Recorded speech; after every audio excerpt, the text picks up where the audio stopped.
We learned lot of Hindu Shastric law and what is the importance of Hindu Shastric law in our legal system.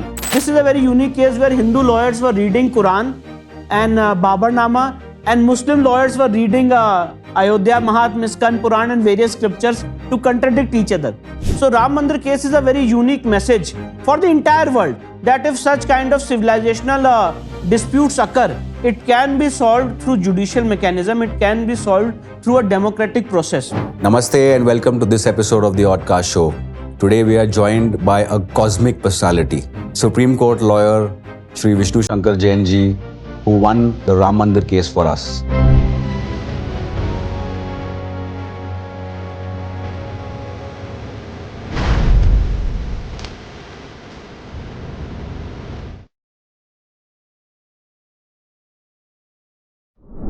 Namaskar sir, how are you? Thank you so much. So sir, I understand that the Ram Mandir case was your first case ever in life. Can you talk us through this? See, when I passed out my law from Pune in June 2010, and when I was completing my 5th year of law, it is at that crucial juncture, the Allahabad High Court Lucknow bench was hearing the Ram Mandir case at the verge of final hearing. The matter was being finally heard by the Allahabad High Court after decades of hard work. Because let me tell you that this case was initially filed in 1950 before the civil judge senior division of Faizabad, and ultimately due to public agitation and due to the national importance of the matter, this case was transferred to the Lucknow bench of the Allahabad High Court in 1989. From 1989, the entire trial proceeded, and ultimately it so happened that in 2010, the Allahabad High Court decided to finally hear the matter.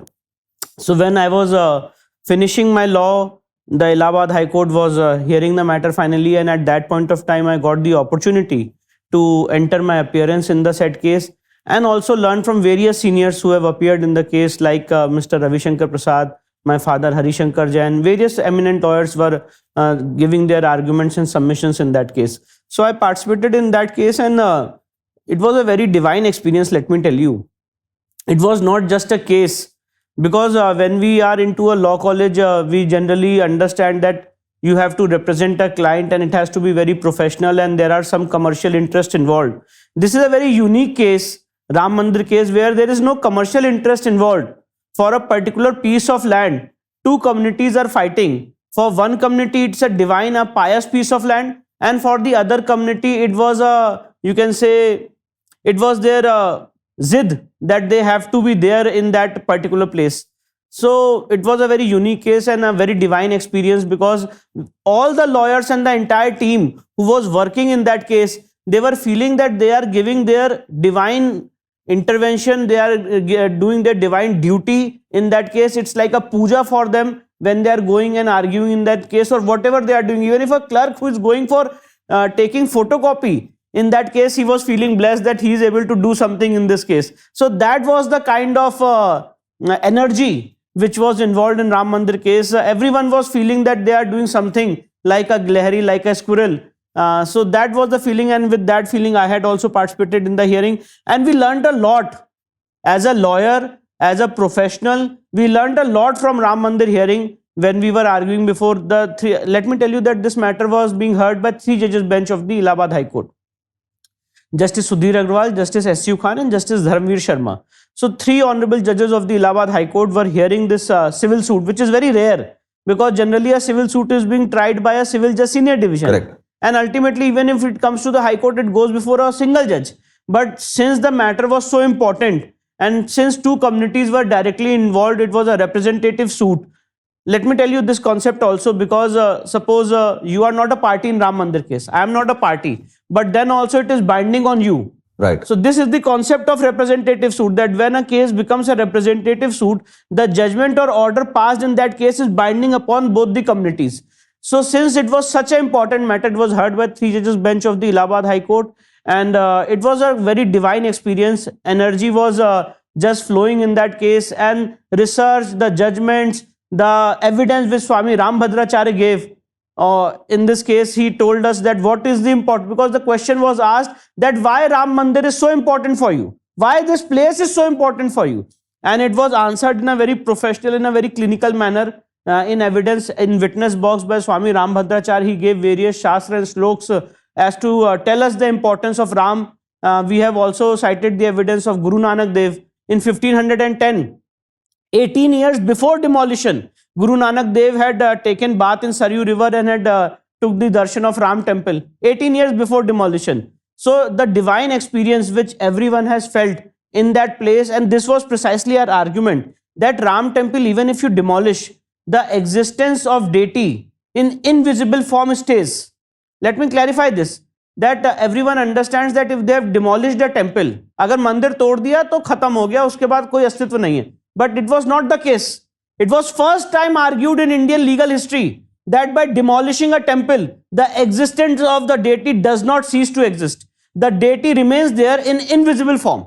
Wow. अप्रत्यक्ष रूप में देवता वहां पे विराजमान रहते हैं. For example Ganpati की पूजा होती है, या दुर्गा, जैसे दुर्गा जी का विसर्जन होता है, तो whether the existence of the deity ceases to exist after विसर्जन, the Supreme Court answered it in our favor in this case, and they gave this example कि दुर्गा जी का विसर्जन करने से, गणपति जी का विसर्जन करने से देवता का अस्तित्व समाप्त नहीं होता है.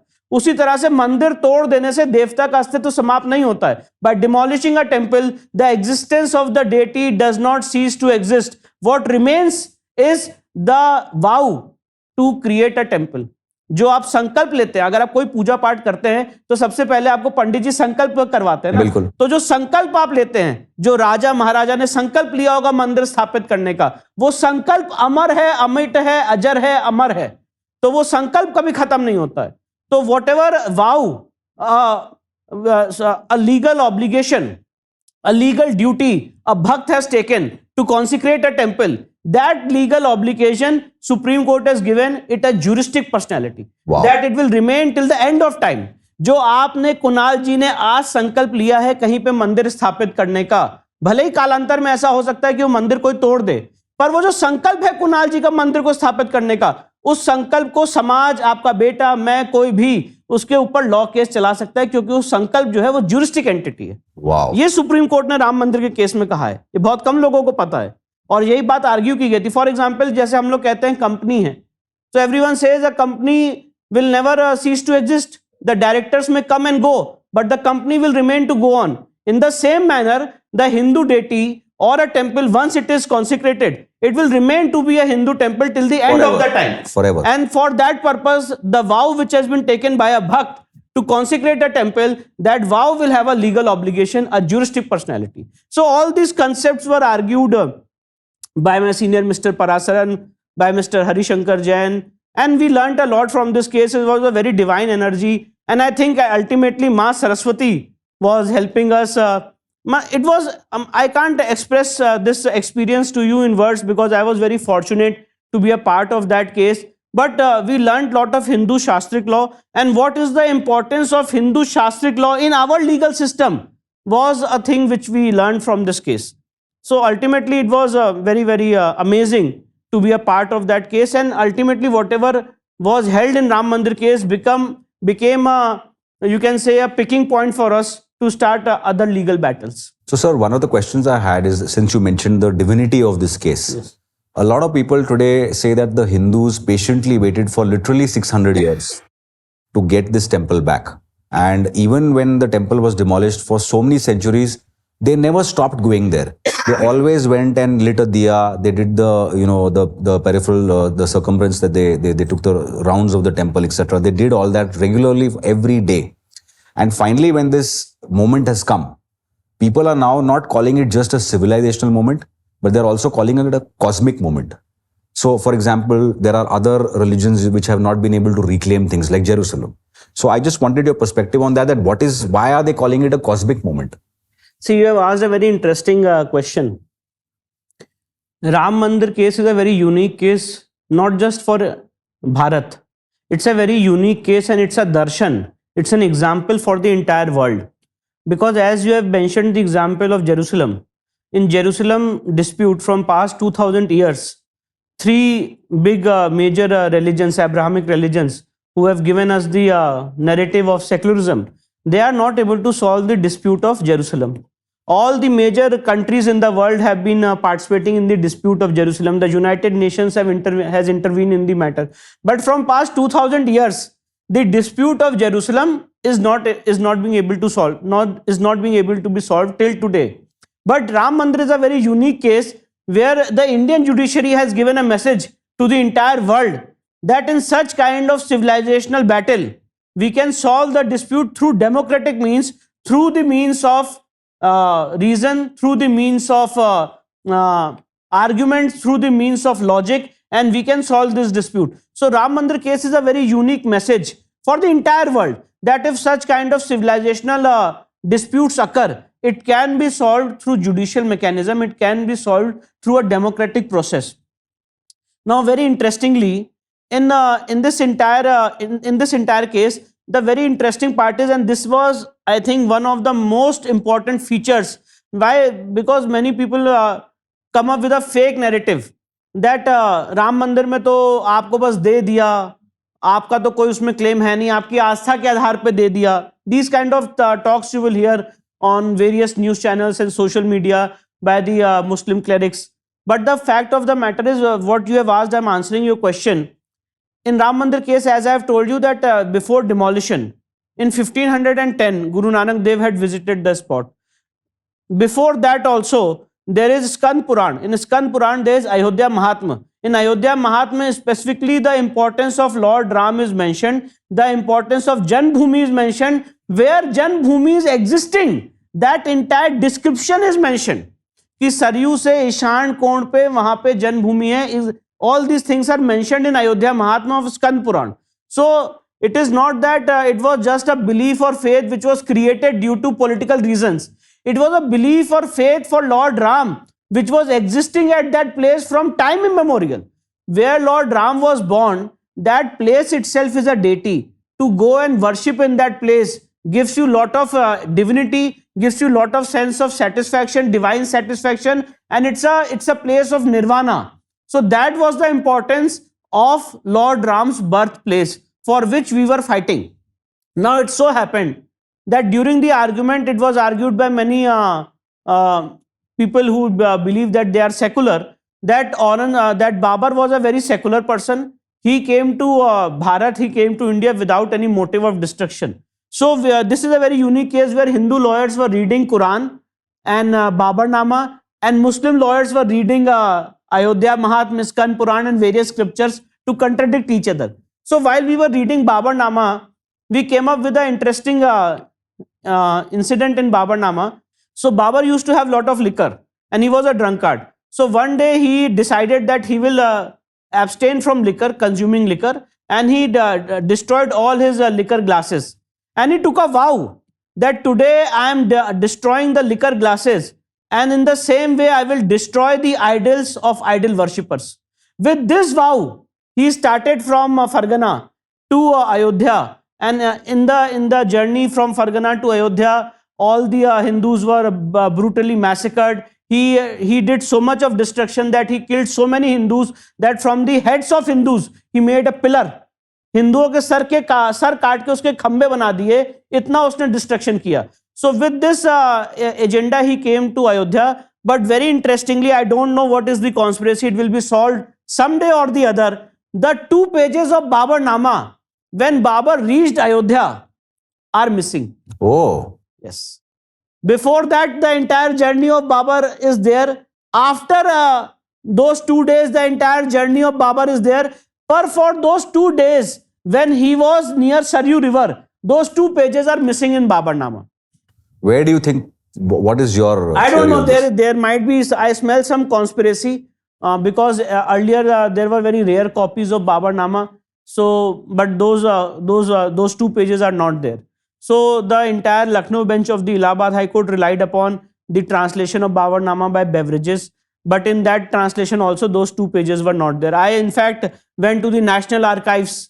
For 15-20 days, my father devoted me for this research only. That find out the original Baburnama. I took one Baburnama called Tuzke Babri. We did research and we translated it from Persian to, but we couldn't find the 2 pages.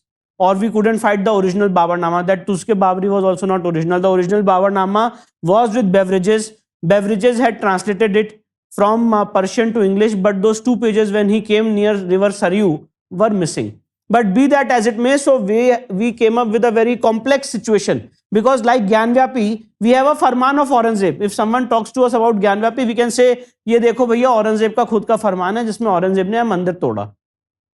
या मथुरा के case में we immediately show the farman where Aurangzeb demolished our temple. But in Ayodhya, a very unique thing happened, that in Ayodhya case, the 2 pages of Babar's own autobiography when he reached Ayodhya were missing. So in such a situation, I'm just answering your question, so this is the backdrop. In such a situation, as a lawyer, our duty was to rely upon the circumstantial evidence. The circumstantial evidence, that how can we prove our case when it is not mentioned in Babar's own autobiography. So to prove the circumstantial evidence, we came up with various traveler accounts. Now comes to the answer to your question. When we came to various travelers accounts, so there were travelers like Trifentheller, Niccolo Munucci, Buchanan, all these travelers, French traveler, Japanese traveler, Italian travelers, they had come to Ayodhya and they had given a testimony that people are worshipping here in Ayodhya and they are doing circumambulation, which is called parikrama of Ram temple. Very first document which you find after 1528 is 1595 document of Aine-Akbari. Aine-Akbari is written by Abul Fazl, who was the court master of Akbar. He has said in Aine-Akbari that यहाँ पे हिंदू समाज के लोग पूजा पाठ करते हैं, Ram coat की परिक्रमा करते हैं और यहाँ पे रामनवमी में बहुत अच्छा जश्न होता है. So very interesting feature which happened in this case, which my senior Mr. Harishankar Jain argued, was that from 1528 till 1855, remember this time period, from 1528 till 1855, there is this gap. There is no document, admitted fact. This is the admitted fact. There is no evidence, no document of UP Sunni Central Waqf Board to show that they were having namaz in this place. तो जब बाबर ने वहां पे they say this is Babri Masjid. Their case is that this is Babri Masjid. So if Babar made a masjid in 1528, why were they not offering namaz for 300 years? And why the history, Islamic history, kept mum for 300 years? So the point was this, that Babar demolished a temple, but he couldn't create a mosque as per Islamic law. This was the fact. So it so happened that, as I told you, that various traveler accounts are there which are showing that from past 300 years we were worshipping in the premises in question. In 1855, the East India Company and the Britishers precisely, they created a railing. That's why I'm mentioning this date 1528 to 1855. The entire dispute of Ram Mandir has started because of Britishers. Because in 1855, with the policy of appeasement and with the politics of divide and rule, the Britishers created a railing, the iron railing. And after creating an iron railing in 1855 and 1858, they allowed the Muslims to offer namaz inside the temple complex. Oh. Yes. And they allowed us to worship in the same area outside the outer courtyard.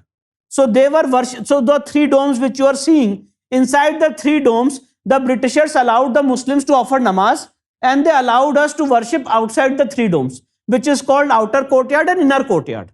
So we were worshipping in the outer courtyard and Muslims were worshipping in the inner courtyard. So this was done by the Britishers in 1855 and it is from that time the dispute starts. It is from that time the dispute starts. So before 1855, no Muslim scholar, no Muslim cleric, no Muslim lawyer can show any proof or document that they were worshipping in the premises in question or they were offering any namaz. 300 years the history kept mum, so far as Islamic law is concerned. And so far as we are concerned, we showed continuous worship, as you were asking the question, that from 1528 till 1855, we showed continuous proof of worship that we were worshipping in the premises in question. Let me also tell you that before demolition of this premises on 6 December 1992, there was a videography which was done of this area under the orders of the Allahabad High Court. In that videography, inside the so-called 3 central domes, which they call as Babri Mosque, inside the so-called 3 central domes, there was Vara Devta. All the pillars you will find were pillars of Hindu temple. So that was a very important piece of evidence for us. and it was videographed and it was showed. Also, there were 3 inscriptions which were found from the so-called Babri Mosque, and in the inscription it was written, ये फरिश्तों के उतरने की जगह है. This is a place of divine where the divinity comes, और ये फरिश्ते यहाँ पे उतरते हैं. तो फरिश्ते तो कहीं और नहीं उतरते हैं. फरिश्ते तो जो हमारे ईश्वर, हमारे भगवान राम हैं, वही यहाँ पे प्रकट हुए थे. ये उनका प्राकट्य की जगह है, इसीलिए उसमें लिखा था कि ये फरिश्तों के उतरने की जगह है. And that inscription was also changed 3 times. So there was lot of manipulation done, and to prove our case, so as I told you that since these 2 pages of Babarnama were missing when he came to Saryu, so one aspect was, and this is how we are trained when we are dealing with such kind of cases. So one aspect was to dwell into the history, to see that whether there is any direct evidence of demolition of temple by Babur, but there was no direct evidence in any historical record of direct demolition of temple by Babur. So when there is no like Farman of Aurangzeb, as I told you in Gyanvapi, for Mathura there is direct Farman of Aurangzeb, or for various other temples there is Farman of Aurangzeb that yes, I have demolished this temple, he admits, but there was no such kind of evidence so far as Ram temple was concerned. So that's why we had to dwell into the history prior to Babur, we had to dwell into the history after 1528, and then we had to go to the ASI evidence. That's why the Allahabad High Court Lucknow bench in 2002, Justice Sudhir Narayan ordered for ASI survey of this Ram temple, and in 2002 ASI started the survey of Ram temple. Excavation was done, Canadian agencies were called, and ultimately it so happened that it came out through ASI survey very positively, and with lot of you can say lot of evidence that there was a pre-existing structure which was existing beneath the so-called Babri Mosque. The Supreme Court has also, in paragraph number 676 of the judgment 2021 SCC page 1, Supreme Court has mentioned the structure which was existing there was non-Islamic. Non-Islamic structure was existing. That was clearly mentioned. It was clearly mentioned in ASI report as well as in the judgment of the Supreme Court. So the point is, so precisely our case is that in 1510, now kindly see the entire chronology. In 1510, Guru Nanak Dev has taken bath in Saryu and has worshipped Ram temple 18 years before demolition. After demolition, in 1528, demolition happened. In 1595, we find Aine Akbari, where Akbar's own court master is saying that we are worshipping. Then you find 3-4 travelers who are coming and saying that Hindus are worshipping in the premises in question. Then you come with the railing of the Britishers in 1855, and after the railing is installed, then the dispute continuously arises. Then there's a judgment of the Faizabad civil judge in 1894, wherein he says that yes, a temple was demolished in the past. Kindly appreciate this. He says the civil judge senior division of Faizabad, there was a suit which was filed by Mahant Raghubar Das in 1860 and 1870, in that era, and in that suit there is a judgment which came in 1894. In the judgment of 1894, the court holds that yes, there was a temple which was pre-existing, and that temple was demolished by Babur, but it is too late to remedy. Because we are Britishers, we are courts functioning under the British crown, we cannot rectify that historical error. This was mentioned in the judgment of 1894-95. So this was the backdrop, and it is in this backdrop that in 1950, as you know, that Gopal Singh Visharad filed the first civil suit for restoration and for puja part of this entire place, and then ultimately suit number 5 was filed by Devki Nandan Agarwal, which was Ram Lala Virajman. The deity itself came to the court. This is also a very unique thing, that this you will not find in any other religion, because in Hindu religion, the Hindu deity is a living entity. It can sue, it can be sued. Wow. It is not just some statue. It is not just some statue, it's a living entity. आप आज अगर किसी मंदिर में जाते हैं तो भगवान की शयन आरती होती है, भगवान की भोग आरती होती है. अगर आप बांके बिहारी मंदिर में आएंगे तो हर 5 मिनट में वहां पे पर्दा रखता है, क्योंकि माना जाता है कि भगवान इतने जल्दी किसी से प्यार में आ जाएंगे कि वो उनके साथ ही चले जाएंगे. तो इसलिए हमेशा वहां 5 मिनट में पर्दा, तो एक लिविंग एंटिटी माना जाता है. उनको बच्चे की तरह वैसे ही रखा जाता है, माइनर की तरह। उनका भोग प्रसाद आरती शयन सारी चीज वैसे ही की जाती है। तो और आपको ये भी बता दूं, एक हिंदू मंदिर में एक हिंदू डेटी को लिविंग एंटिटी माना जाता है, उनके खिलाफ टैक्स भी लगता है। It is subject to tax. Correct. He pays tax The as a living deity. entity. The temple, the deity. Okay. Yes, the temple and the deity pays tax under the government, under the regime of the government, और it is subject to tax. ये बात मैं नहीं कह रहा, supreme Court ने भी अपने जजमेंट में लिखी है। तो हिंदू डेटी का जो कॉन्सेप्ट है बहुत डिफरेंट है from a mosque or a church, because a mosque or a church is a place of congregation. It's a place of congregation to offer namaz. There is no deity existing there. Correct. There is no concept of deity in a church or a mosque. Right. आप नमाज तो कहीं भी पढ़ सकते हैं, आप सड़क पे भी नमाज पढ़ते हैं, आप नमाज तो एयरपोर्ट पे भी पढ़ते हैं, प्रेयर्स तो आप कहीं भी करते हैं. पर हिंदू डेटी और हिंदू टेम्पल जो है वो बहुत डिफरेंट कॉन्सेप्ट है. जो सैंक्टम सैंक्टोरम है, जिसे गर्भगृह कहते हैं, उसके अंदर हर आदमी नहीं जा सकता है. Even if me and you are a bhakt, there are various shastra by which only you can, by following that niyam and shastra, you can enter the sanctum sanctorum. Right. North India के temple में आप sanctum सैंक्टोरम में enter करते हैं, पर अगर आप south में जाएंगे तो बहुत सारे मंदिर में आप सैंक्टम सैंक्टोरम में एंटर नहीं करते. बिल्कुल. We had traveled and we Yes, were not allowed. because the person who follows the niyam and the shastra, only that pujari and purohit is allowed to enter the deity, enter the sanctum sanctorum and touch the deity and do abhishek and various rituals. You have to be worthy to go in. You have to be worthy to go there. It is not about caste. Right. इसको भी लोगों ने cast से जोड़ दिया है. Correct. कि ये शेड्यूल कास्ट है या ब्राह्मण कॉन्सेप्ट इसलिए है. अलाउड नहीं किया उसको. हाँ, इसलिए अलाउ नहीं किया. ये एक शास्त्र का जिसको ज्ञान है. अगर आज मैं कोर्ट में जा रहा हूं तो मैंने वकालत की पढ़ाई पढ़ी है 5 साल, मैंने सुप्रीम कोर्ट में एडवोकेट ऑन रिकॉर्ड का एग्जाम क्लियर किया है, तभी मैं जा रहा हूं, और उसमें कोई कास्ट का कॉन्सेप्ट नहीं है. तो उसी तरह से मंदिर का कॉन्सेप्ट है कि जिस आदमी को उतनी क्वालिफिकेशन है कि वो देवता का भोग अभिषेक प्रसाद और सारी चीजें नियम जानता है और वो शास्त्र मेंटेन कर रहा है, फॉलो कर रहा है, वो प्योरिटी मेंटेन कर रहा है, तो that person is only allowed to enter the sanctum सैंक्टोरम.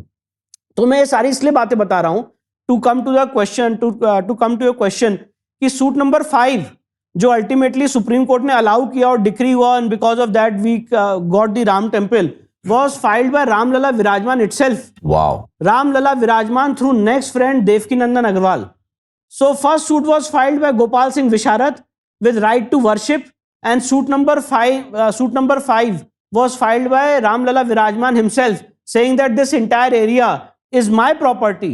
I am the owner of this property. This entire area belongs to me, and therefore ultimately Lord Ram won in the Supreme Court. Beautiful. By suit number 5. Because in our Hindu concept, the deity can file a suit and suit can be filed against the deity. And let me also tell you that in colloquial terms, we always use the word religion. When we use religion, we feel that okay, in the chronology of religion, Hindu religion also comes, Muslim religion also, Islam also comes, and Christianity also comes. But religion is very different word from dharma. Correct. Hinduism is a dharma. And this Swami Vivekanand has clarified in his book that dharma means ना जिसका आने का पता है ना जिसके जाने का पता है, जो शाश्वत है. तो सनातन is a dharma. There is no founder or anything. Yes, there is no founder. You don't know when Lord Shiva is born. और ये एक आदि शक्ति है, या जो ब्रह्मा जी हैं आदि शक्ति हैं, गणेश भगवान आदि शक्ति हैं, Eternal. माँ दुर्गा आदि शक्ति हैं. कोई नहीं बता सकता कि आपने ये भगवान राम भी रामायण में प्रकट हुए हैं और उनके जाने का पता नहीं है कि वो कहाँ गए, कोई उनकी समाधि स्थल नहीं है. तो ये जो एटर्नल शक्ति है वो धर्म होता है, जिनके ना आने का पता होता है ना जाने का पता होता है, जिनकी डेट होती है कि वो इस दिन बॉर्न हुए, वो रिलीजन होता है. सनातन में कभी कोई डेट नहीं है कि ये सनातन कब पैदा हुआ. तो ये कॉन्सेप्ट है. तो इसलिए we use the word religion in a very colloquial sense, but religion is not actually the correct synonym so far as dharma is concerned. Right. So this is the thing which we have to discuss and think about it in future.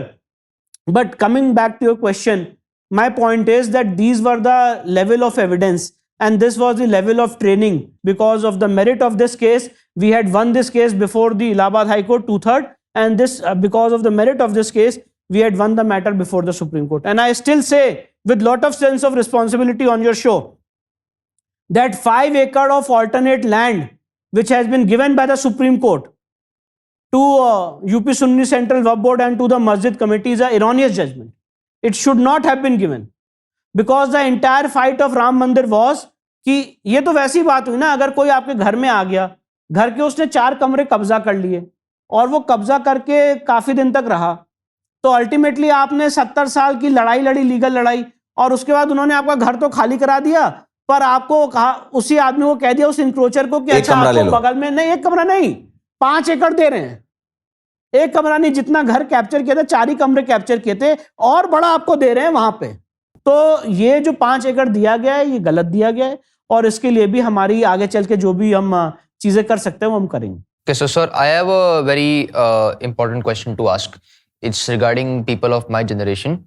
Everybody is asking me and certain people like yourself that why did they have to make the mandir again over there? Why couldn't they make something like a hospital? What is your opinion on that? Yeah, very good question you have asked. And during this entire process of past 20 years when we were doing this litigation, and my father was doing this litigation from 1989, these questions were asked that ये बेकार की fight है, Yeah, आप वहाँ पे hospital बना लीजिए, आप वहाँ पे something that will benefit humanity. College बना लीजिए, हाँ, correct, something which will benefit humanity. Our history of, so far as Ram temple is concerned, so far as Gyan Vyapi is concerned, so far as various other temples is concerned, is found on a principle that once a temple, always a temple. अगर एक बार आपने किसी जगह किसी मंदिर की स्थापना कर दी तो वो समय के अंत तक मंदिर की रहती है, ये हिंदू शास्त्रिक नियम है। Whether the physical structure is there or not. Whether the physical structure is there or not. Let me tell you that there is a temple in Tamil Nadu, और ये राम मंदिर के केस में पराशरन साहब ने आर्ग्यू भी किया था और इस एग्जाम्पल को साइड भी किया था। He came up with the example of Chidambaram temple. In Chidambaram temple in Tamil Nadu, you must be shocked to know that there is no deity in the temple. Yes. Right. Yes. The deity there is in invisible form. Correct. And her 5 minute में वहां पे पर्दा जो है वो आ जाता है, क्योंकि वहां पे लोग अप्रत्यक्ष रूप में देवता की पूजा करते हैं। So for a temple, deity is not necessary. Even if you destroy a temple, the deity, kindly understand this concept. जैसे फॉर एग्जाम्पल अभी 22 जनवरी को हमारे प्रधानमंत्री ने प्राण प्रतिष्ठा की भगवान राम की। अब ऐसा कभी ईश्वर ना करे, सपोज करिए कि कोई आक्रांता आता है और वो मंदिर को दोबारा डिमोलिश करता है और हमारी मूर्ति को भंजन कर देता है, तो क्या मूर्ति का जो देवता का आह्वान किया प्राण प्रतिष्ठा में क्या होता है? प्राण प्रतिष्ठा में आप देवता का आह्वान करते हैं कि आइए आप यहाँ पे विराजमान हो जाइए। You are invoking him to come. You are invoking him to come. और उस 84 सेकेंड्स में देवता आए और उन्होंने अपना जो अंश है वो उस मूर्ति में विराजमान हो गया। ये पूरी एक प्रक्रिया होती है, 84 सेकेंड्स की जो प्रक्रिया राम मंदिर में की गई थी। तो क्या वो मूर्ति तोड़ देने से देवता वापस चले जाएंगे? आप कोई पूजा पाठ करते हैं अपने घर में, तो सबसे पहले जो पंडित जी हैं वो देवता का आह्वान करते हैं, और देवता का आह्वान करने के बाद जब पूरा पूजा पाठ हो जाता है तो देवताओं को निवेदन करते हैं कि आप वापस अपने स्थान पे जाइए जहां से आप आए। तो अगर किसी ने मूर्ति मंदिर तोड़ दिया है तो देवता जिनका आह्वान हो चुका और देवता जहां पे एग्जिस्ट हो चुके हैं वहां पे देवता अप्रत्यक्ष रूप में बराबर मौजूद रहेंगे और आपसे सवाल पूछते रहेंगे कि आप कब उठेंगे और मुझे वापस स्थापित करेंगे। तो कोई जो हमारे ईश्वर हमारे आराध्य हैं, जिनको आपने बुला लिया और उनको कह दिया कि आप यहां पे स्थापित हो जाइए, उस मूर्ति के अंदर स्थापित हो गए वो, और आपने मूर्ति तोड़ दी, तो देवता वहां से जाते नहीं है, देवता वहां पे अप्रत्यक्ष रूप में बराबर विराजमान रहते हैं। तो इसीलिए जो ये सवाल पूछ रहे हैं कि वहां पे हॉस्पिटल बना देना चाहिए, कॉलेज बना देना चाहिए, उन्हें हिंदू शास्त्र का कॉन्सेप्ट नहीं पता है, और ये बहुत बड़ा एक कॉन्टेम्प्ट है, चोट है हमारे आपके बिलीफ के ऊपर। और ये सवाल हम लोग इसलिए पूछ रहे हैं क्योंकि हमें आपके अपने बिलीफ के ऊपर गर्व नहीं, वी डोंट नो। हमारी जो यूथ है, हमारी जो यंग जनरेशन है, उसको पता नहीं है कि मंदिर का कॉन्सेप्ट क्या है, प्राण प्रतिष्ठा का कॉन्सेप्ट क्या है, देवता का अनादर कैसे हो रहा है। आज हमारे आपके सामने हमारे ईश्वर हमारे आराध्य का अनादर हो रहा है। आप आए, हमारी मूर्ति को तोड़ दिया, हमारे शिवलिंग को खंडित कर दिया, भंजन कर दिया, और उसके बाद कहते हैं कि अब यहां कॉलेज बना लो। तो इससे बड़ी डिग्रेडेशन, इससे बड़ी ह्यूमिलिटी, इससे बड़ा कॉन्टेम्प्ट हमारे आपके खिलाफ क्या हो सकता है? और ये सवाल हम लोग इसलिए सुनते हैं क्योंकि हम लोगों को शास्त्रिक नियम नहीं पता है। Yes. That's why we listen to this question. Because if everyone of this country, if every citizen of this country reads the judgment of the Supreme Court in Ram Mandir case, he will understand the Shastric concept. जो गणपति जी की स्थापना होती है, जो माँ दुर्गा की स्थापना होती है 9 दिन में, या जो गणपति जी की स्थापना होती है, गणेश जी का आवाहन किया जाता है, आवाहन करके उनका विसर्जन किया जाता है, उनको वापस बोला जाता है कि अब आप वापस अपने स्थान पे जाइए। पर जो देवता को आपने बुला लिया, जहां पे प्राण प्रतिष्ठा कर ली, तो प्राण प्रतिष्ठा करने के बाद मंदिर का कंसेप्ट खत्म नहीं होता है। देवता तो आ चुके हैं, वहां पे विराजमान हो गए हैं अप्रत्यक्ष रूप से। आपने मेरा मूर्ति तोड़ दिया, भंजन कर दिया, you have demolished my temple, you have destroyed my idol, but the in deity will remain to be there in invisible form. The energy will always be The there. energy will always be there. The energy will be there. And it is your duty to convert that energy into a form of idol, so that the worshippers can continue to worship. And this is for this same reason. कोई पूछे सोमनाथ मंदिर 17 बार तोड़ा गया, क्यों 17 बार? पहली बार तोड़ने के बाद ही नहीं बनाना चाहिए था। बिल्कुल भाई पहली बार जब यही तो बोला जाता है, सोमनाथ मंदिर 17 बार तोड़ा गया, तो 17 बार जब तोड़ा गया तो फिर बनाया क्यों गया? 17 बार क्यों बनाया लोगों ने? हमारे आपके एंसेस्टर्स ने, पूर्वज ने, were they insane to create temple in the same very place जहां पे सोमनाथ मंदिर तोड़ा गया, शिवलिंग भंजन किया गया बाय द इन्वेडर्स?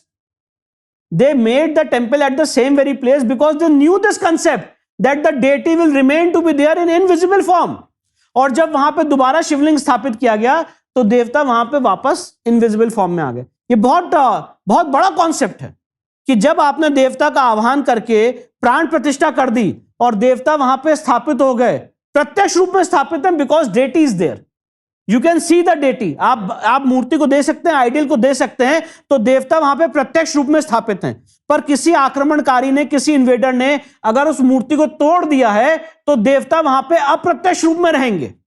और इसीलिए ये आपकी ड्यूटी बनती है as a bhakt, as a follower, as a Sanatani, कि आप उस अप्रत्यक्ष देवता को वापस प्रत्यक्ष देवता का रूप दें। प्रत्यक्ष देवता का रूप देना तो छोड़ दीजिए, हम लोगों से सवाल पूछा जा रहा है कि वहां पे हॉस्पिटल बना लीजिए, वहां पे कॉलेज बना लीजिए। This can be nothing than degradation of our entire belief system.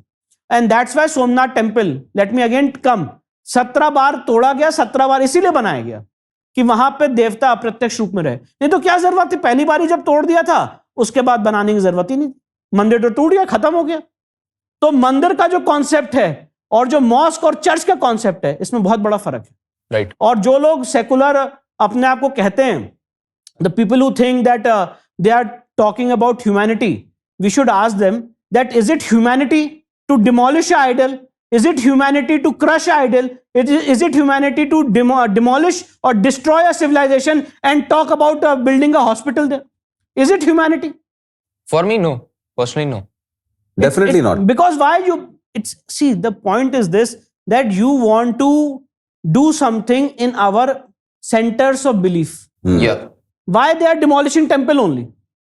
Let us come to one important thing. Yes. Why they are demolishing temple? What is the logic behind demolishing a temple? If you will read the entire Mughal history from 712 till date, why all the invaders demolished temple? Why they demolished temple is because temple is the motherboard of our civilization. Like for a system, for a computer, there is a motherboard in every computer. For all Sanatanis, temple is the motherboard. Our temples were our cradle of civilization.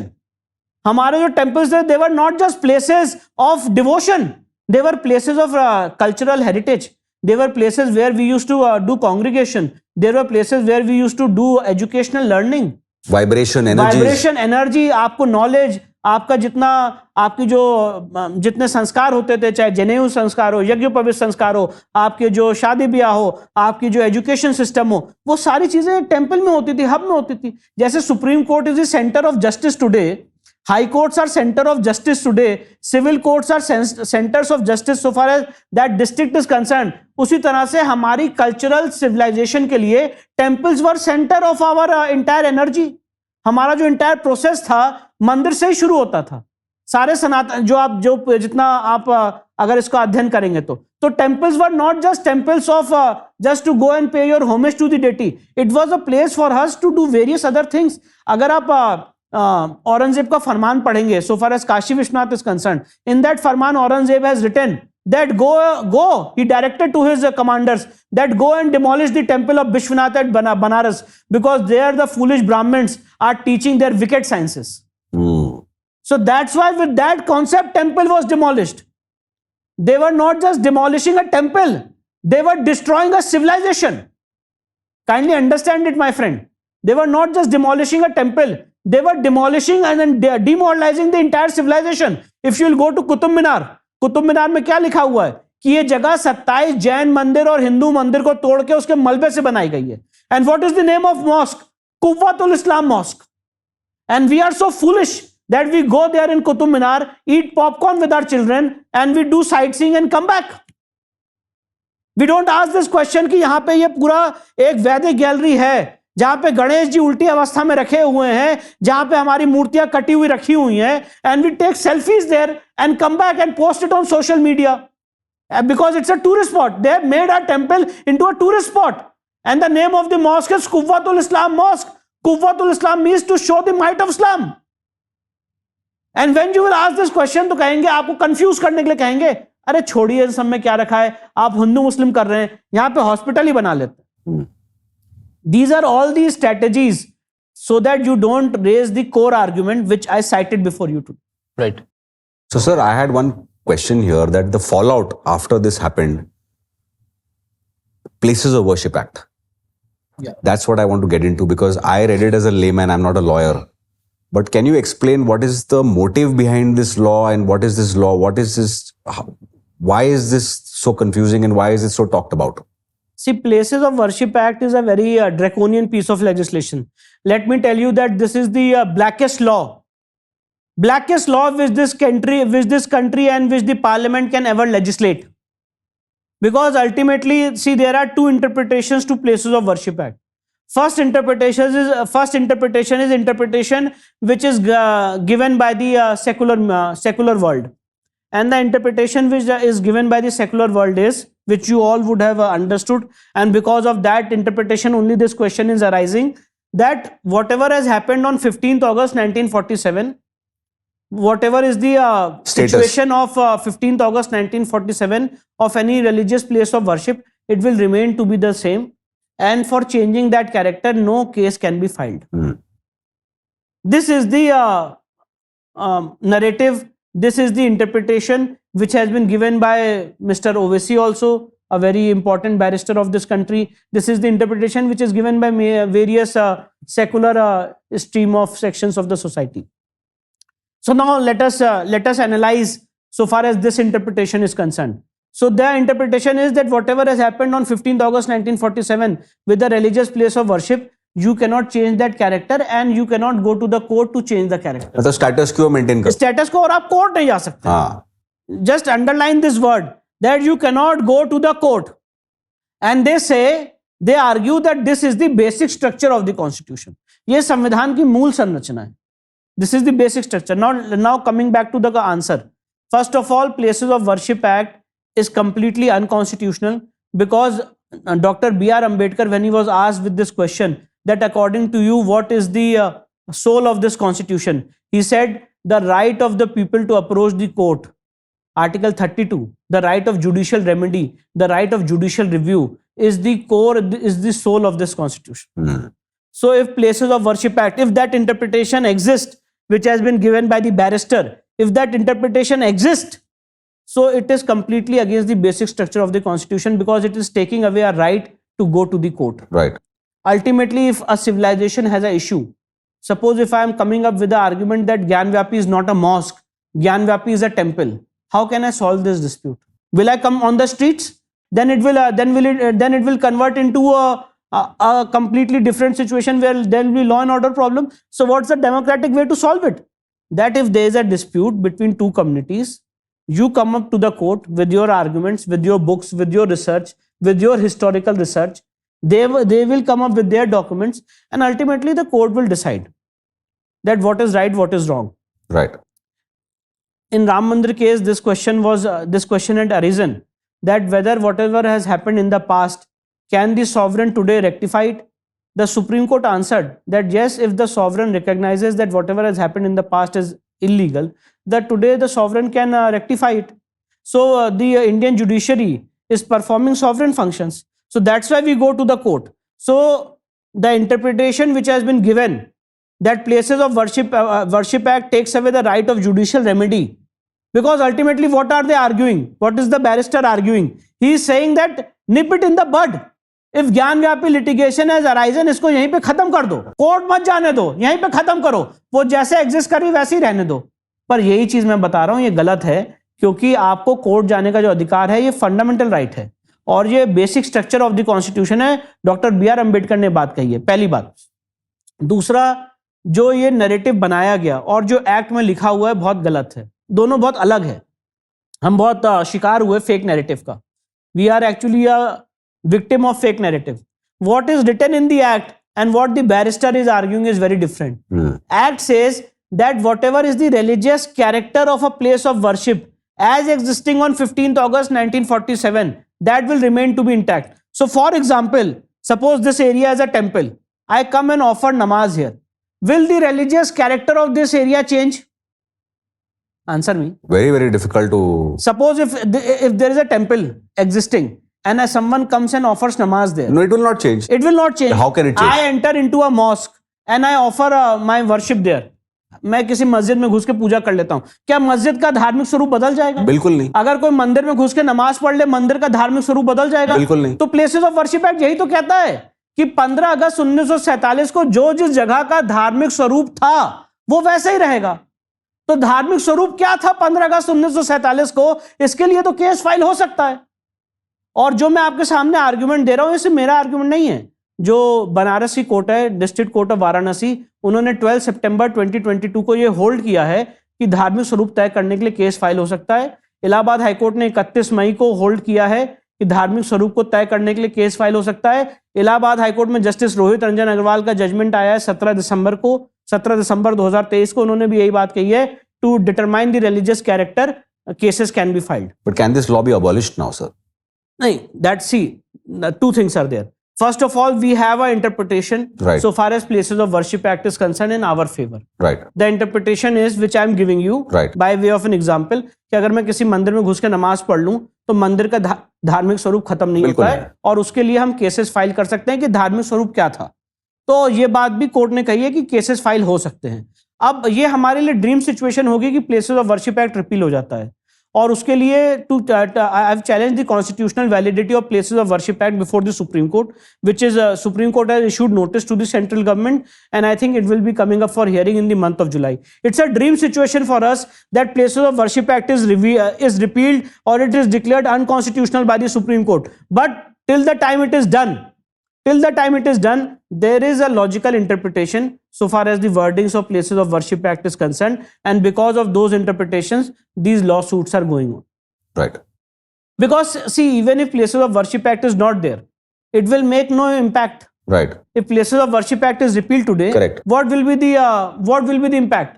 No one is going to demolish a mosque or no one is going to demolish a temple. Nobody is going to do that. So if you have to do it, if you are claiming that a particular mosque is a temple, anyways you have to file a lawsuit. Right. Correct. अगर कोई ये कह रहा है कि ये जगह मंदिर थी और इसको गलत ढंग से मस्जिद में कन्वर्ट किया गया है, तो you cannot take law in your own hands and you can go and mobilize a mob and I demolish mean, it. we have never. आपको- Other countries have done it, but हाँ, we but don't. we have never done it and we will never do it. Correct. तो हम कैसे करेंगे? We have to go and file a case. Right. तो places of worship act जो एक fake narrative के आधार पे ये एक लीगल इंटरप्रिटेशन एक लोग दे रहे हैं, ये अच्छा होगा कि places of worship act repeal हो जाए हमारे लिए, पर जब तक नहीं होता है एक साउंड लीगल इंटरप्रिटेशन हमने दिया है जिसके आधार पे ये मुकदमे चल रहे हैं. Right. Okay, so sir, there's been a lot of heat on Twitter regarding certain lawyers such as yourself who are fighting this case going to the court bare feet.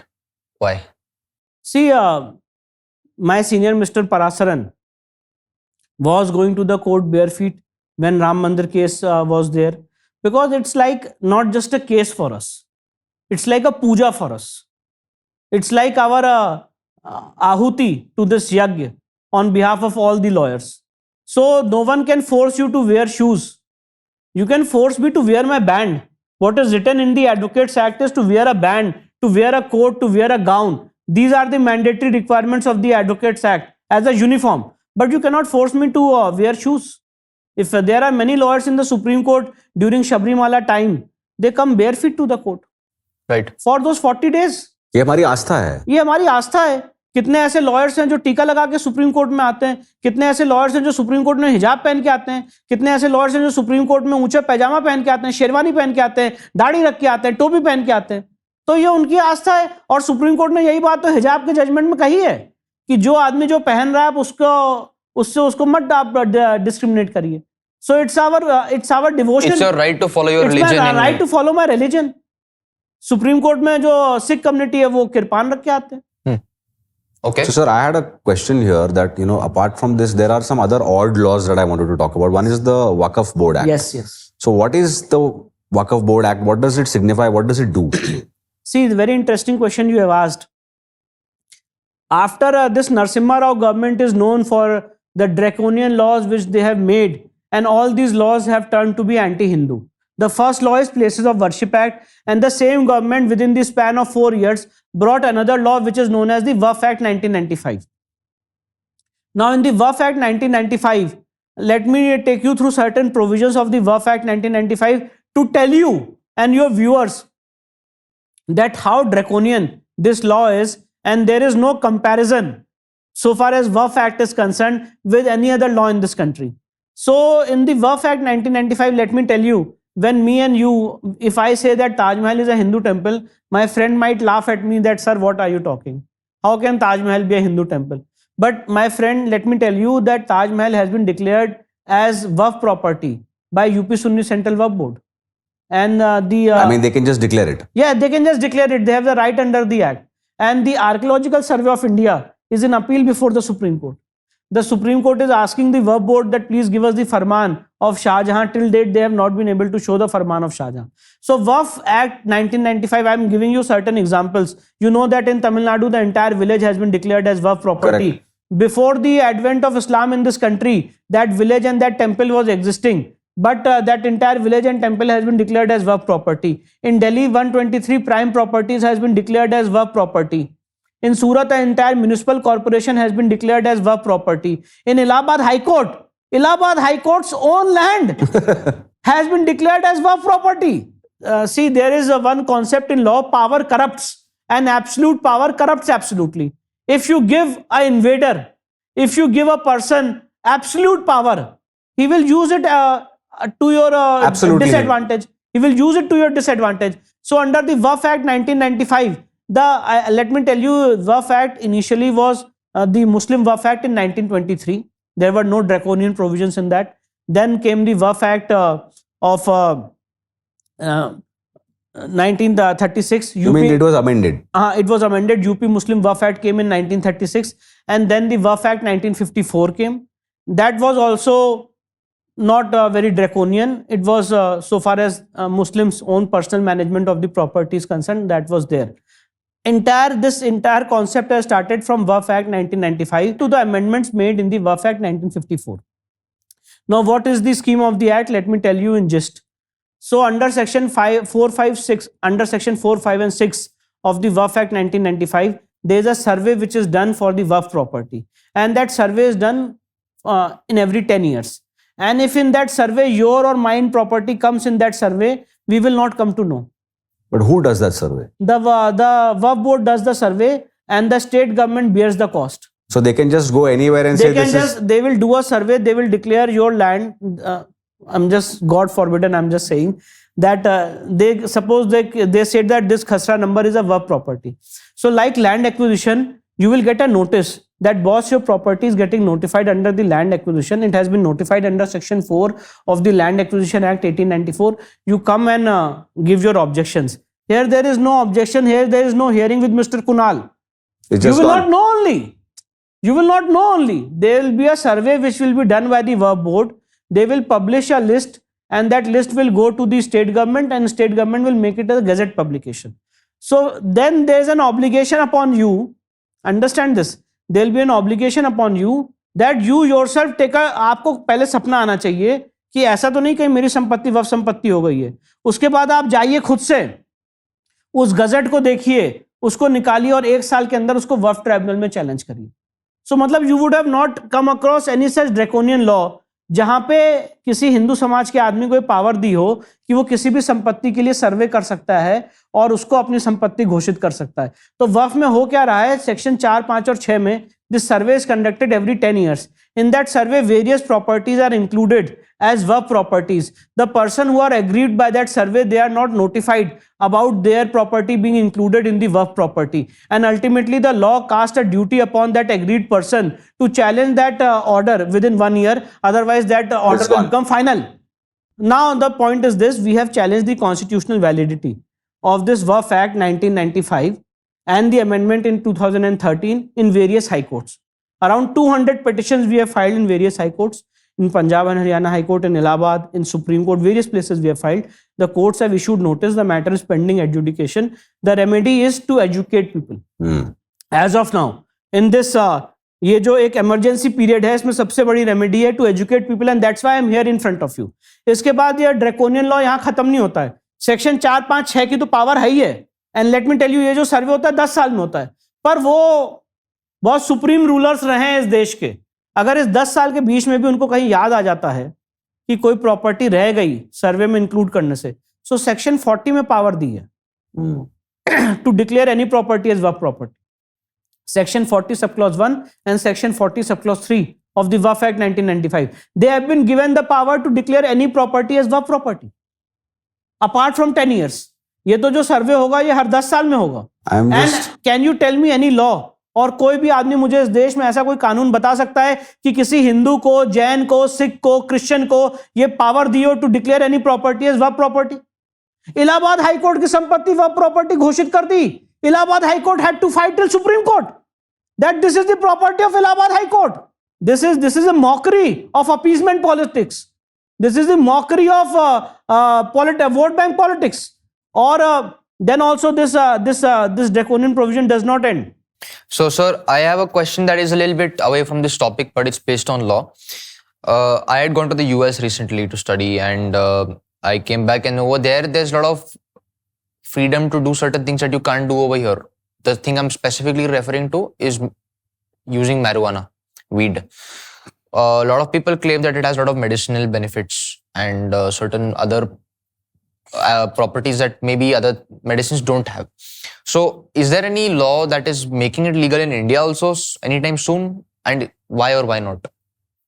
See, as of now, under the Narcotics Substance Act, it is a banned substance so far as Bharat is concerned. As of now, bhang is a permitted substance in the country. So, whoever believes in the medicinal features of marijuana, as of now they can try bhang, for which you will find various thekas in this country. That's a very good answer. For that you can find various authorized government shops of bhang in our country. But as long as that is there, as long as Narcotics Act is there, and as long as it is not denotified, it's a banned substance so far as Bharat is concerned. So I'm but if that's the question coming from a youngster, we will see that how the parliamentarians take a stand so far as this banned substance. The is reason why I concerned. asked this is because Lord Shiva has been reputed to have said that this has a lot of medicinal properties. No, that's what I'm saying. Bhang is also a property of Lord Shiva. So bhang can be consumed so far as, see, you have to worship a deity. You don't have to get intoxicated so far as worship of deity is concerned. Worship itself is an intoxication. It's ये बहुत ही बुरी line है कि आप इस youth को नशे की तरफ धकेल रहे हैं। और देखिए, आप कोई नशा जो है ना, कोई डिवोशन से ना जोड़ के देखिए। ये बहुत गलत एक कॉन्सेप्ट है कि there's so much of misinformation even that if see, ये जो आप मैरिजुआना की बड़ी मेडिसिनल प्रॉपर्टीज है, आप किसी भी, my wife is a psychologist, you go and meet a psychologist, जो मैरिजुआना के बैड इफेक्ट्स हैं वो आपने पेशेंट्स देखे उनके, they get Alzheimer, they get memory loss, उनको जो कितने इम्पैक्ट्स होते हैं, डिमेंशिया होता है, कितना बहुत सारे बिहेवियरल इश्यूज होते हैं, कितनी प्रॉब्लम्स होती हैं, कितने आज रिहैबिलिटेशन सेंटर चल रहे हैं जो मैरिजुआना के आज जो लोग कंज्यूम कर रहे हैं उसको भाड़ने के लिए कितने लोगों को रिहैबिलिटेशन सेंटर चल रहे हैं, कितने लोग they are losing their lives. So we can not follow the US pattern. Whatever is happening in the US is blowing with their wind. But so far as our wind is concerned, it has to be as clean as possible and as spiritual as possible. So जो लोग youth है आजकल सोचता है अरे ये तो भगवान शिव का वो प्रसाद है तो उसको उससे जोड़ के देखना चाहिए। अरे भैया, भगवान शिव का प्रसाद है तो सबसे पहले भगवान शिव के आप रुद्री आप याद करिए, आप भगवान शिव का शिव तांडव स्तोत्र याद रखिए। शिव तांडव स्तोत्र तो याद रखेंगे नहीं, पर मैरुआना भगवान शिव का प्रसाद है, इसको तुरंत समझ में आ जाएगा। सो फॉर इंटॉक्सिकेशन, नशा करना है, इसके लिए उसको भगवान शिव से जोड़ के देखा जाए, दैट इज इरोनियस। भगवान शिव के पहले कॉन्सेप्ट को समझिए, भगवान शिव के डिवोशन को समझिए। आप जाइए भगवान शिव के, आप उनके ऊपर ध्यान लगाइए, आप ओम नमः शिवाय का जाप करिए, आप रुद्री पाठ करिए, रुद्राभिषेक करिए। उस डिवोशन में कितना इंटॉक्सिकेशन है पहले इसको फील करिए। तो उनका प्रसाद जो है वो तो बहुत सारी चीजों का प्रसाद है।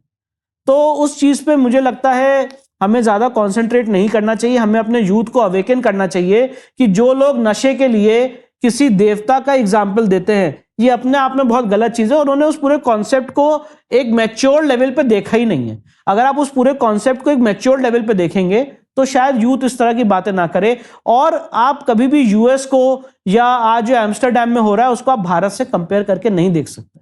हमारी जो सोशल सिनेरियो है वो बहुत डिफरेंट है from Amsterdam and from US. You cannot bring that concept so far as Bharat is concerned. Okay.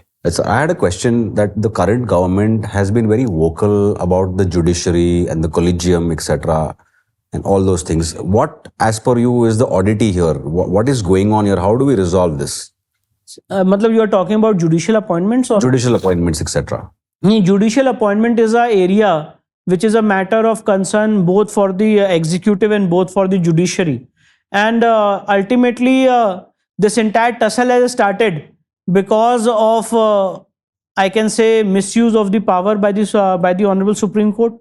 Because if you will see that under Article 123 and 124, the words which were used was that President will make a judge appointment of a judge in consultation with the Chief Justice of the Supreme Court. मतलब अगर मेरे को कोई जज appoint करना है तो मैं कुणाल जी से कंसल्ट करके जज अपॉइंट करूंगा। Over a period of time supreme court came up with the judgement कि ये जो कंसल्टेशन है ये कंसल्टेशन नहीं है, ये कॉन्करेंस है। मतलब जो कुणाल जी मुझे बताएंगे मुझे वो करना है। ये जजमेंट सुप्रीम कोर्ट का फर्स्ट जजेस, सेकंड जजेस और थर्ड जजेस केस में आया। So this has created lot of problem. और अल्टीमेटली जो पावर राष्ट्रपति जी की थी, प्रेसिडेंट की थी, टू अपॉइंट द जज of the supreme court and the high court in consultation with the chief justice, वो कंसल्टेशन अभी कॉन्करेंस बन चुका है और उसके लिए कोलिजियम सिस्टम को इंट्रोड्यूस कर दिया गया। और 5 जजेस जो सुप्रीम कोर्ट के हैं और 3 जजेस जो सुप्रीम कोर्ट के हैं वो नाम रेकमेंड करते हैं और उसको गवर्नमेंट को मानना ही मानना है। इस तरह का एक सिस्टम बनाया गया है। तो this is the bone of contention and ये एक काफी अच्छा सिस्टम नहीं है।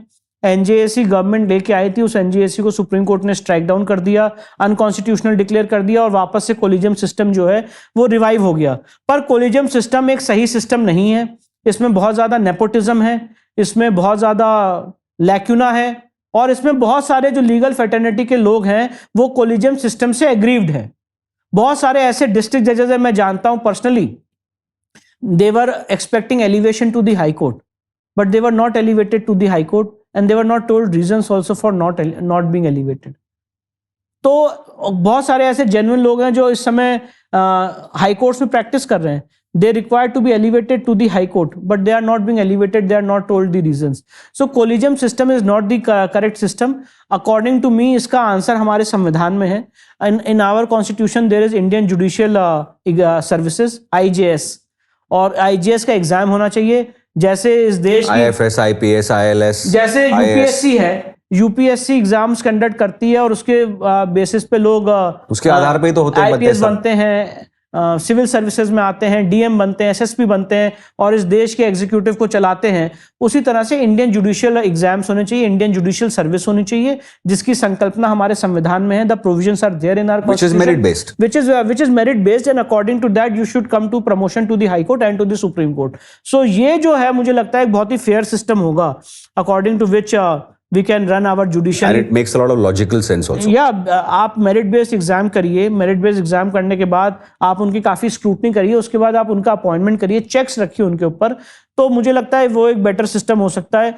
और जो हमारा जुडिशियल कॉन्सेप्ट, जुडिशियल सिस्टम है, हम मानते हैं, कितने जजेस ने कमेंट किया कि कॉलोनियल सिस्टम है, वो कॉलोनियल सिस्टम आज भी चलता चला आ रहा है। तो अगर आपको उस कॉलोनियल सिस्टम को एंड करना है और उसको भारत के इंडियन कॉन्सेप्ट में लाना है तो you have to implement IJS। ये कोलिजन सिस्टम जो चल रहा है, this collegium system is not the appropriate system, और ये कॉन्स्टिट्यूशनल और जो फ्रेमर्स ऑफ द कॉन्स्टिट्यूशन है उनकी संकल्पना भी नहीं थी, उनका थॉट प्रोसेस भी नहीं था. Right. तो मुझे लगता है. So, sir, I have one last question, and I promise this will be my last question. If you promise me that you will give us more time the next time when you come Yes, here. definitely. Right. So, sir, one question is that, I have seen that you and your higher generations also have fought the Ram Mandir case for decades. Yeah. And you all have gone through this whole process and done it. Recently, I saw you on television where you mentioned that, we are going to go and fight for every temple that has been demolished. How many such temples are you going to go after, and how is this process going to unfold? If you can just give our viewers a little insight. See, as I have told you in my earlier conversation, that there is a settled Sanatan niyam that once a temple, always a temple. So, like wherever we are finding facts and figures and concrete facts and figures, there we are going to fight cases. And it is not just about cases against a particular community. We are fighting a case so far as let me tell you that there is a temple in Rajasthan near Udaipur. It's called Sas Bahu Temple. Oh, Sas Bahu Temple, and that temple is in ruins from past so many years. It is protected by the ASI. There is no deity there. No one is bothered about that temple. We are fighting for that temple also. No member of Muslim community or any other religion is involved. It's a temple which is in ruins. so it's about Astha. It is about Astha. There is no deity there. People go and do wedding photo shoots. The youth goes there in the evening and has various songs, various kinds of entertainment there. But that is a temple. I have the photographs of that temple. You can research and Google it. Sas Bahu Temple in Udaipur. I'm very intrigued. Yeah, I'm going to do it's that. there in Udaipur. It's protected by the ASI, but there is no officer of the ASI who is deputed there, and the entire temple is in ruins. So my idea is to get that temple renovated. That temple come back to its glory. Then there's a temple where there's a disputed structure, Adhai Din Ka Jhopda in Ajmer, where the members of Muslim community are claiming right over it. We are going to fight case for Adhai Din Ka Jhopda. We are going to fight case for Adina Masjid in Bengal. We are fighting case so far as Tile Wali Masjid in Lucknow is concerned, which is Lakshman Tila. Lakshman ji का स्थान था, उसको टीले वाली मस्जिद बना दिया. We are fighting case so far as Qutub Minar is concerned. We are fighting case so far as Taj Mahal is concerned. We are fighting case so far as Mathura is concerned, Gyan Vyapi is concerned. So all this causes, we are continuously fighting cases. We have got lot of success so far as Bhojshala is concerned in Dhar, Madhya Pradesh, which was the original site of Ma Saraswati. So as of now, 6 cases are going on actively before the law courts. Bhojshala, Tile Wali Masjid, Gyan Vyapi, Mathura, then Taj Mahal, Qutub Minar. These are the 6 cases which are going on, and in future we are going to file cases so far as Adina Masjid is concerned, Adhai Din Ka Jhopda is concerned, and many more which I cannot tell because of various reasons. Right. So wherever we are finding proof that there was a pre-existing temple and that temple deity has been removed or partially demolished or defaced, and it has been used as a mosque or any other faith of worship, we will definitely go to the court and we will restore back our glory and our dignity. And I cannot predict here any number. Wherever we are finding fact and figures, so far as existence of a temple is concerned, for restoration of our glory, for restoration of our deity, we are going to fight law cases in the court. Right. So, sir, thank you so much. It has been an honor and a privilege to have you here. And I think we are blessed that, we are meeting someone who is doing his work with a lot of Astha and Shraddha. I think if more people across professions do their work with Astha and Shraddha, then this world will become a better place to live in. So thank you so much, sir. We are very, very honored that you are here. Jai Shri Ram. Jai Shri Ram.